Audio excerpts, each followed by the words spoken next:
కనపడే చూపు మేడలో స్పందించే సుగుణము, అహం లేదు, మోహం లేదు, ఆప్యాయత అనురాగము, ఇక స్పందించే మదికి సామాన్యుల సైతం సన్నిహితము.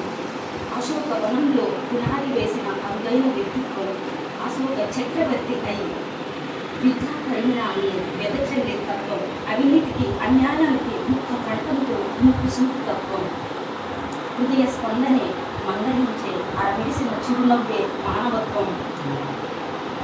ఎదురు లేదు, ఎదురు తిరిగి ప్రశ్నించే తత్వం, అవినీతికి అడ్డుకట్టి ధైర్యంగా దూసుకుపోయే వీరత్వం, మానవత్వమై స్పందించే ఆ పనికి ఎందరో బానిసత్వం. హోదా అంటే కుర్చీ కాదు, బాధ్యత అని నిరూపించే సత్యం. రక్త సంబంధాల నడుము కాదు ఇక్కడ తన వ్యక్తిత్వం. ఆకాశంలో సూర్యుడు తానే ప్రసరించే ఆ వెలుగే సాక్ష్యం. కులమత భేద దైనిక భేదాలు చూపక ఒకే సమానత్వం. మానవత్వంతో స్పందించే సుగుణమే నిత్యం నిత్యం. ఆ వెలుగు, ఆ చీకటి తనను చూసి స్వార్థపడేలా తన వ్యక్తిత్వం. హోదా అంటే అధికారం కాదు, బాధ్యత అని తెలిపిన తత్వం. ఆ చీకటి బ్రతుకునిచ్చే చిరుద్యోగులకు తానే ఒక ఆయుధం. పెరగని అన్వేషి తానే సాగ తీరగా ప్రసరించే అనుక్షరం.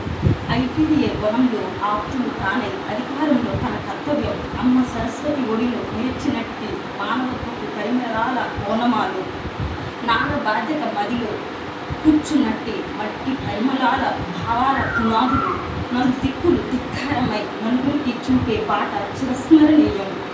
అత్యుత్తమ భావాలు బాటలు, ఆదర్శమైన అడుగులు, బాధ్యత సమన్వయం, సమస్ఫూర్తికి ఓపెట్టి మడుగులు. దరిద్ర రైతులకు దిగువనున్న చేయుతనిచ్చి గౌతమిచ్చే మా ఆంగ్ల భాషకం.